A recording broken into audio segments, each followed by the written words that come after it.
আসসালামু আলাইকুম। আশা করি আপনারা সবাই ভালো আছেন। আলহামদুলিল্লাহ আমরাও ভালো আছি। ড্রিম গোল্ড হাউস চ্যানেলে আপনাদের সবাইকে স্বাগতম।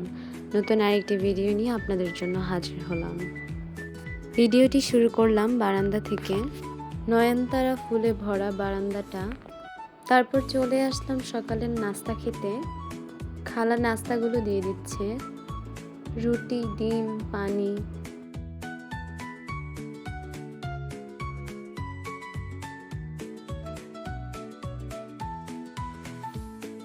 নিহালকে নাস্তা খাইয়ে স্কুলে পাঠাবো, তাই ওকে নাস্তা খাইয়ে দিচ্ছি।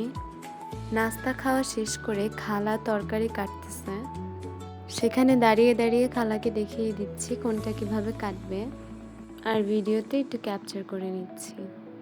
এখানে কচুর আগাগুলো কাটা হচ্ছে। এখন কচুর গোড়া কেটে নিচ্ছে। গোল গোল করে কচুর গোড়াটা কেটে নিচ্ছে।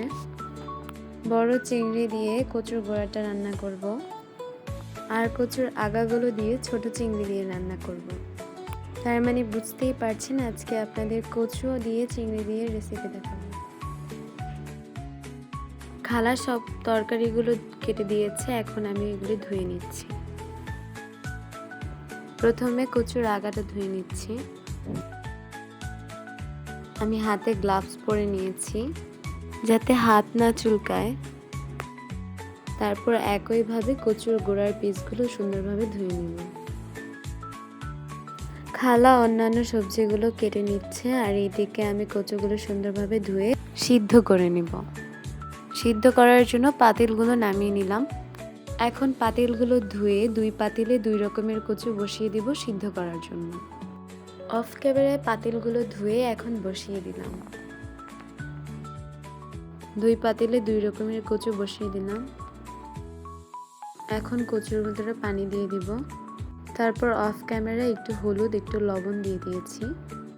কচুগুলো খুব সুন্দরভাবে সিদ্ধ হয়ে যাচ্ছে। এখন কচুর আগাগুলোতে পানি একেবারে শুকিয়ে নিব, আর অন্যদিকে কচুর গোড়াটা সিদ্ধ করে চালনে ছেঁকে নিব।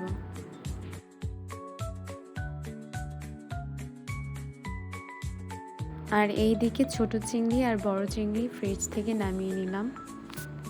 নামিয়ে ভিজিয়ে রেখেছি।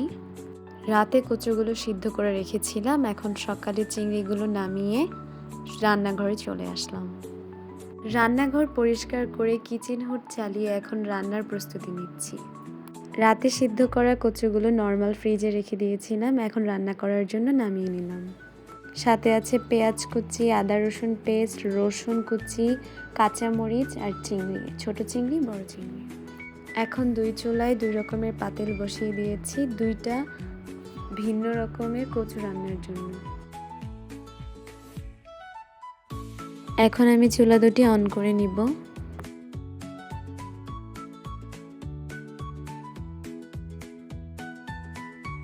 এখন পাতিলে তেল দিয়ে দিচ্ছি। সরিষার তেল দিয়ে দিলাম। আমরা সবসময় খাবারের জন্য সরিষার তেল ব্যবহার করি। আর সয়াবিন তেল আমরা অন্যান্য কিছুতে ইউজ করি, যেমন নুডলস, পাস্তা, এইসব জিনিসে। এখন গরম হয়ে যাওয়া তেলে পেঁয়াজ কুচি দিয়ে দিয়েছি, তারপর রসুন কুচি দিয়ে দিলাম।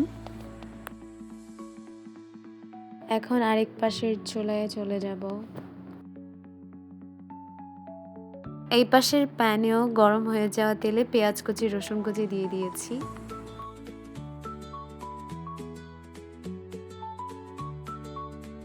আদা রসুন পেস্ট দিয়ে দিলাম। সাথে ফালি করা কাঁচামরিচ দিয়ে দিলাম। একইভাবে এই পাশের কড়াইতেও কাঁচামরিচ ফালি দিয়ে দিলাম। এখন একটু পানি দিয়ে মশলাগুলো ভালোভাবে কষিয়ে নিব।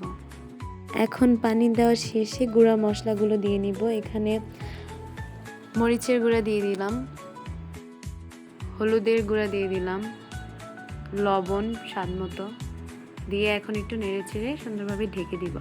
তারপর এখন ঢাকনা উল্টিয়ে সুন্দরভাবে চিংড়ি মাছগুলো দিয়ে দিব। চিংড়ি মাছগুলো দিয়ে দেওয়ার পর সুন্দরভাবে কষানোর শেষে কচুগুলো দিয়ে দিব। হালকা হাতে নাড়তে চাড়তে থাকবো যতক্ষণ না পর্যন্ত চিংড়ি মাছগুলো সুন্দরভাবে কষানো হয়ে যায়। কষানো শেষ হয়ে গেলে সুন্দরভাবে কচুগুলো দিয়ে দিব।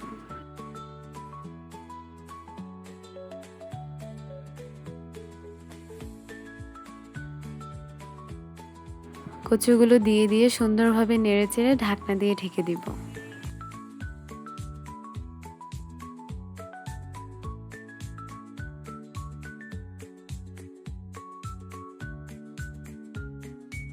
এখন কচুতে পানি দেওয়ার জন্য ইলেকট্রিক জাগে পানি গরম করে নিব। এখন পানি গরম করা শেষ হয়ে গিয়েছে। এখন পানিটা কচুতে দিয়ে দিব।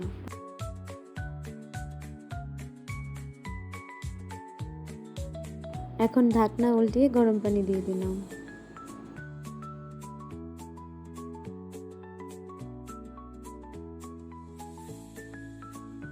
পানি দিয়ে সুন্দরভাবে নেড়ে ছেড়ে এখন ঢাকনা দিয়ে ঢেকে দিব।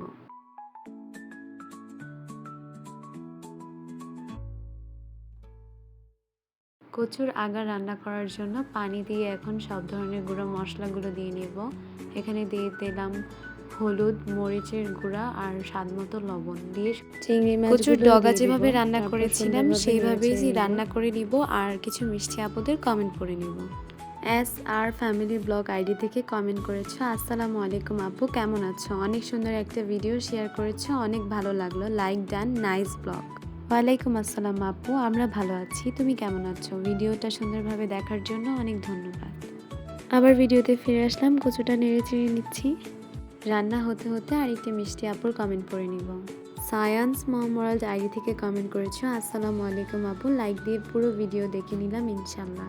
ওয়ালাইকুম আসসালাম আপু, লাইক দেওয়ার জন্য ধন্যবাদ। এভাবে আমার পাশে থাকার জন্য ধন্যবাদ।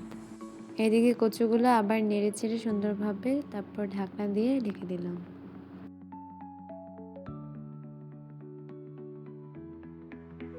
আরেক পাশে থাকা কচু দিয়ে চিংড়ি মাছটা নেড়ে চেড়ে নিচ্ছি। যারা যারা এ পর্যন্ত ভিডিওটির সাথে আছেন তাদের কাছে ভিডিওটি যদি একটুও ভালো লেগে থাকে তাহলে একটা কমেন্ট করবেন আর লাইক দিতে ভুলবেন না। আর যারা যারা চ্যানেলটিকে সাবস্ক্রাইব করেনি তারা চ্যানেলটিকে সাবস্ক্রাইব করে দিবেন। ছোট চিংড়ি দিয়ে কচু একদম ভাজা ভাজা করে নিলাম। আর অন্যদিকে বড় চিংড়ি দিয়ে কচুর ফাইনাল লুক। প্রায় ভিডিওর শেষ প্রান্তে চলে এসেছি। তো আজকের জন্য এই পর্যন্তই। আবার একটি নতুন ভিডিও নিয়ে হাজির হব। আল্লাহ হাফেজ।